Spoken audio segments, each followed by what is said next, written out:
آپ کی دعا درود دم میں کب اثر ہوتا ہے، اس کے لیے انہوں نے یہ رکھا ہے کہ کچھ اعمال کے کچھ وظائف ایسے ہیں جن کی زکوٰۃ دینی ہوتی ہے۔ مثال کے طور پر اگر آپ لا الہ الا انت سبحانک انی کنت من الظالمین، یہ آیت کریمہ ہے، اس کے عامل بننا چاہتے ہیں تو 1.25 مرتبہ اس کو پڑھیں، 1,25,000 مرتبہ۔ اس کے پڑھنے کے آداب بھی بتایا گئے، ہر ایک کے زکوٰۃ کے الگ الگ طریقے ہیں، اس کو زکوٰۃ کہتے ہیں، میں یہ بتا رہا ہوں۔ اور میرے عزیزوں، ان میں سب سے پہلی جو شرط رکھی گئی ہے، 2 طرح کے ترک ہیں، ترک جلالی، ترک جمالی۔ یہ عاملین کی زبان میں اب وہ عاملین اٹھ گئے، سب ڈھونگی بابا آ گئے ہیں ہر جگہ پر، کیونکہ یہ نان انویسٹمنٹ بزنس ہے۔ کوئی بھی بیٹھ جائے کسی بھی نکڑ پر، اس کے ہاں 4 عورتیں آ ہی جائیں گی، اور اگر تکا اس کا لگ گیا تو بابا کی دکان بھی چل گئی۔ وہ تو کوئی بھی چلا لیتا ہے، لیکن جو اصل عامل ہوتے تھے ان کو ترک جلالی اور ترک جمالی 2 چیزیں کرنی پڑتی تھی۔ ترک جلالی کیا ہے، ترک جمالی کیا ہے، یہ تفصیلات ہیں، مختصراً میں یوں عرض کروں۔ ترک جلالی جو ہے اس میں 40 دن تک کے لیے اس کو اپنے آپ کو ہر چیز سے روکنا ہوتا ہے۔ ترک کا مطلب ہوتا ہے روکنا اپنے آپ کو، نفس کے خلاف کرنے کے لیے اپنے آپ کو۔ کیا کیا چیزیں، وہ کوئی بھی گوشت، مچھلی، انڈا، اس طرح کی کوئی بھی چیز نہیں کھائے گا، لہسن پیاز نہیں کھائے گا، بہت سارے تیل جو نچوڑے گئے ہیں ان تمام چیزوں سے اپنے آپ کو بچائے گا، حتیٰ کہ وہ ہانڈیاں بھی جرمن کی اسٹیل کی نہیں استعمال کرے گا، مٹی کی ہانڈی، لکڑی کے چمچ استعمال کرے، اور پھر کوئی سلا ہوا کپڑا نہیں پہنے گا، اور ناخن، بال وغیرہ کوئی چیز نہیں کاٹے گا، خوشبو، صابن وغیرہ نہیں لگائے گا۔ جو احرام میں پابندیاں ہیں وہ پابندیاں بھی اس کے ساتھ رہیں گی، پلس کھانے پینے کی۔ اگر بیوی والا ہو تو اتنے دن تک اپنی بیوی کے ساتھ نہیں رہے گا۔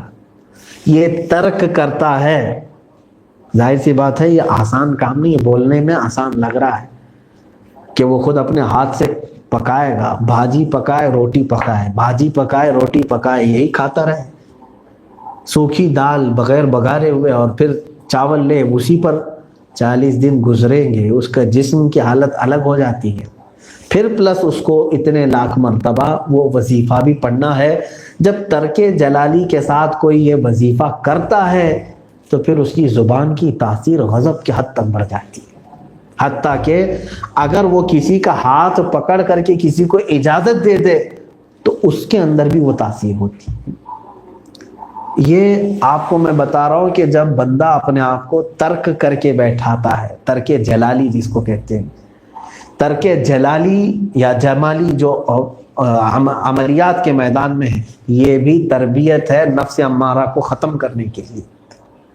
جو کہتے ہیں آج موکلین ہمارے ہاتھ میں ہیں، اتنے جنات ہمارے پاس ہیں، بہت سارے ایسے ہی دعوے ہیں، بہت سارے ایسے ہی دعوے ہیں۔ وہ کیا کرتے ہیں، جنات جن کے ہاتھ میں ہیں، موکلین، وہ بھی بیچارے ادھر ادھر تعویذ گنڈے کے چکر میں اس سے بھیک مانگ رہے ہیں، اس سے بھیک مانگ رہے ہیں، اس سے پیسے لے رہے ہیں۔ کیوں اپنے جنات سے ہی پیسے نہیں لے لیتے؟ میرے عزیزو، اس طرح سے نہیں ہے، بلکہ ان تمام معاملات میں خود آدمی کو بہت پابند ہونا پڑتا ہے، بہت پابند ہونا پڑتا ہے۔ آج کے زمانے میں میں سمجھتا ہوں کہ بغیر کچھ تکلیف اٹھائے ہوئے آپ یہ ترک کر سکتے ہیں، اپنے آپ کی تربیت کر سکتے ہیں، اگرچہ آپ اتنے اعلیٰ پیمانے پر ترک جلالی نہیں کر سکتے۔ ترک جمالی میں ایسا ہے کہ محض وہ چند چیزیں چھوڑ دے، کپڑے تو پہن سکتا ہے جیسے سلے ہوئے کپڑے، باقی سب استعمال کر سکتا ہے، لیکن گوشت، مچھلی، انڈا وغیرہ جو اس طرح کی چیزیں نان ویج، ان سے اپنے آپ کو بچائے رکھے، اس کو ترک جمالی کہتے ہیں۔ اس میں بھی اس کی تاثیر ہے، وہ چھوٹا ترک ہے۔ کم از کم اس زمانے میں میں چاہتا ہوں کہ لوگ اپنے آپ کی تربیت شروع کریں۔ اللہ نے یہ موقع تمہیں دیا ہے، خود جب تربیت کرنا سیکھ جائیں گے اپنے نفس کی تو ایک وقت وہ آئے گا جب اللہ تبارک و تعالیٰ تمہارے ہاتھ اٹھانے سے پہلے تمہاری مطلوبہ چیز تمہیں عطا فرمائے گا۔ سرکار غوث اعظم رضی اللہ تعالیٰ عنہ فرماتے ہیں کہ میں نے 40 سال جنگلوں میں ایسے گزارے کہ انگور کے ایک دانے سے سحری کرتا اور پانی کے آدھے گلاس سے افطاری کرتا۔ تو وہ کیسا ترک رہا ہوگا آپ کا؟ جبکہ وہ پیدائشی طور پر ولایت کے مقام کو پہنچے ہوئے تھے۔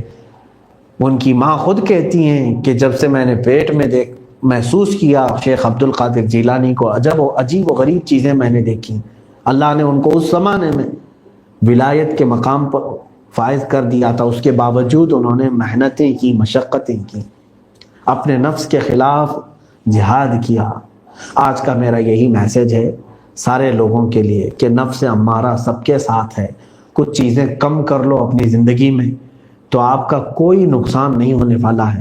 ہاں یہ اور بات ہے کہ اگر دنیا کو آج مات دے سکتے ہو، ہرا سکتے ہو، تو صرف اور صرف تمہاری ایمانی قوت سے، اور یہ ایمانی قوت گناہوں میں ملوث ہو کر کے کمزور ہو جاتی ہے، اس کو پاک کر سکتے ہیں آپ۔ ایک ہیرا ہے، ہیرے کی چمک کا کوئی انکار نہیں کر سکتا کہ کتنا چمکیلا ہوتا ہے، لیکن ہیرا جب کیچڑ میں گر جاتا ہے تو کیا اس سے اجالا آ سکتا ہے؟ لیکن ہیرا تو ہیرا ہے، کہیں گیا نہیں، کیچڑ میں گرا ہوا ہے۔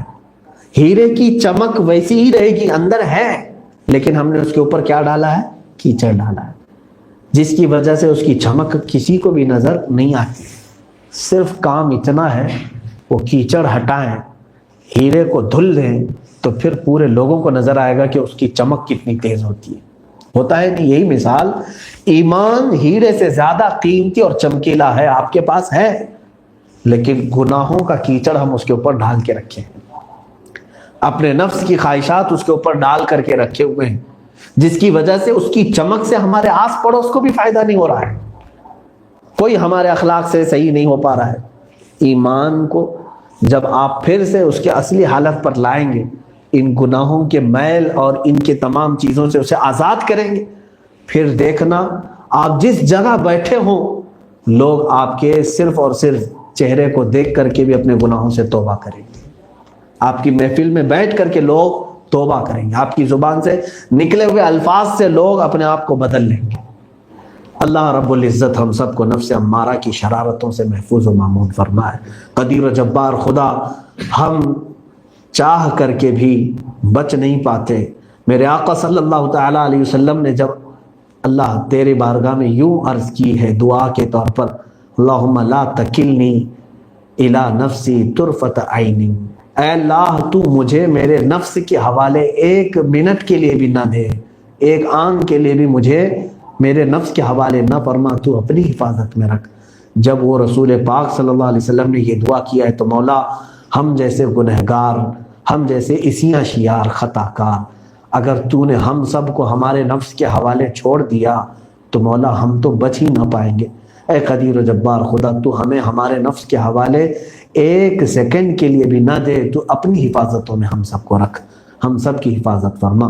وصلی اللہ تعالیٰ علی خیر خلق محمد وآلہ وصحبہ اجمعین۔